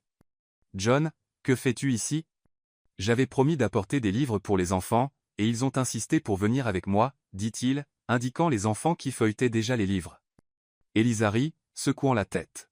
« Tu as vraiment changé, n'est-ce pas ? » « J'essaie, » dit-il sincèrement. « Et j'espère que tu peux le voir. »« Non. » Elisa le regarda un moment, sentant un mélange d'émotions. Elle savait qu'elle commençait à lui faire confiance à nouveau, mais la peur persistait au fond d'elle. Ce soir-là, alors qu'Elisa fermait le café, elle trouva une enveloppe sur le comptoir. À l'intérieur se trouvait une lettre manuscrite de John. « Elisa. Je sais que les mots ne peuvent pas défaire ce que j'ai fait, mais j'espère qu'ils peuvent au moins te montrer à quel point tu as changé ma vie. Avant de te rencontrer, je vivais dans un monde creux, entouré de choses qui n'avaient jamais vraiment de sens. Tu m'as montré qu'il y a plus dans la vie que l'argent et le pouvoir. Pour ça, je te serai toujours reconnaissant. Je sais que regagner ta confiance prendra du temps, mais je suis prêt à attendre, pas parce que c'est partie d'un jeu ou d'un défi, mais parce que tu es la seule personne qui m'ait jamais donné envie d'être un meilleur homme. Avec affection, John. » Elisa sentit les larmes couler sur son visage en lisant la lettre. Elle savait qu'il y avait encore un long chemin devant eux, mais pour la première fois, elle sentait qu'elle pouvait lui donner une seconde chance. Le soleil brillait vivement ce matin-là tandis qu'Elisa disposait les tables du café, pensant à la façon dont sa vie avait changé depuis qu'elle avait quitté le manoir Montero. Cela faisait 3 mois, et bien qu'elle ait reconstruit une partie de sa routine, quelque chose semblait encore incomplet. Puis elle entendit la clochette de la porte sonner. Levant les yeux, elle vit John debout là, vêtu simplement, avec une expression qu'elle n'avait jamais vue avant, un mélange de nervosité et d'espoir. « John, » dit-elle, surprise. « Que fais-tu ici ?» Il fit un pas en avant, hésitant avant de parler. « J'avais besoin de te voir, Elisa. J'avais besoin de dire quelque chose que je ne peux plus garder en moi. »« Non ?» Elle croisa les bras, essayant de maintenir la distance émotionnelle qu'elle avait construite. « Je pense que nous avons dit tout ce qu'il y avait à dire, non ?»« Peut-être, » répondit-il, ses yeux fixés sur elle. « Mais je ne pouvais pas te laisser sortir de ma vie sans essayer à nouveau, sans te dire à quel point tu as changé qui je suis. » Elisa prit une profonde inspiration et posa le chiffon qu'elle tenait sur le comptoir. « Et que veux-tu exactement de moi maintenant, John? Une autre chance de prouver que tu peux gagner à tout? » ?»« Non, dit-il rapidement. Je ne veux jamais te blesser à nouveau, Elisa. Je veux juste que tu saches que l'homme que tu as rencontré pendant ce contrat stupide est parti. Tu m'as montré que la vie est bien plus que le pouvoir ou l'argent. Je suis ici parce que je veux être un homme digne de toi. » Non. Le cœur d'Elisa s'emballa, mais elle garda son calme. Ces mots sonnaient sincères, mais les blessures de la trahison n'étaient pas totalement guéries. « As-tu vraiment changé, John ?» demanda-t-elle presque dans un murmure. « J'essaie, Elisa, dit-il fermement. Et tout ce que je veux, c'est une chance de te le montrer, pas avec des mots, mais avec des actions. » « Oui. » Elisa resta silencieuse, cherchant la sincérité dans ses yeux. Finalement, elle dit, « Le changement prend du temps, John. Le pardon aussi. »« Non. » « Je sais, » répondit-il avec un faible sourire. « Et je suis prêt à attendre aussi longtemps qu'il le faudra. » 1. Les semaines qui suivirent furent remplies de rencontres entre Elisa et John. Il l'emmena voir ses projets sociaux, tandis qu'elle l'invita à voir son monde au café. Progressivement, Elisa commença à remarquer que l'homme à ses côtés était maintenant différent de celui qu'elle avait rencontré des mois auparavant. Un jour, John l'invita à un événement de charité dans un quartier défavorisé où il travaillait. Elisa accepta, curieuse de voir comment il se comportait dans ces cadres. Pendant l'événement, alors que John parlait des changements mis en place dans la communauté, il regarda directement Elisa dans le public et sourit. Après son discours, il s'approcha d'elle et lui tendit la main. « Viens avec moi. Je veux te montrer quelque chose. » Ment. John la conduisit de retour au manoir, spécifiquement au jardin où tant de conversations importantes avaient eu lieu. Mais cette fois, l'endroit était transformé. Le jardin était illuminé par des rangées de lumières suspendues aux arbres, et un chemin de pétales de fleurs menait à une arche décorée de roses blanches et rouges. Sous l'arche, une petite table avec 2 chaises était dressée, complète avec une bouteille de vin et 2 verres les attendant. Elisa resta sans voix en contemplant la scène. « John, qu'est-ce que c'est ? » « Quelque chose que j'avais besoin de faire, » dit-il, la guidant le long du chemin. Quand ils atteignirent l'arche, John prit fermement ses mains. « Elisa, tu as changé ma vie de façon que je n'aurais jamais pu imaginer. Avant toi, j'étais un homme vide obsédé par le contrôle et le succès, mais tu m'as montré ce qui compte vraiment, les gens, les connexions, l'amour. » Moi ? Les yeux d'Elisa se remplirent de larmes, mais elle le laissa continuer. « Je sais que notre début était faux, et je ne peux pas changer le passé, mais ce que je peux faire, c'est te promettre un avenir meilleur, si tu me le permets. » Miengi. John lâcha ses mains un moment et sortit une petite boîte en velours de sa poche. Il s'agenouilla lentement, la regardant avec l'expression la plus vulnérable qu'Elisa ait jamais vue. « Elisa, commença-t-il, sa voix tremblante, je ne veux pas que tu sois ma femme à cause d'un contrat ou d'un pari. Je veux que tu sois ma femme parce que je t'aime. Je veux construire une vie avec toi basée sur le respect, la confiance et un amour vrai. Veux-tu m'épouser, pour de vrai cette fois ?» Elisa couvrit sa bouche de ses mains, les larmes coulant librement sur son visage.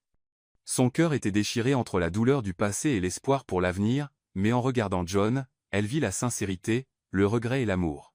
« Oui, John, » dit-elle, sa voix tremblante. « J'acceptais. » Pardon.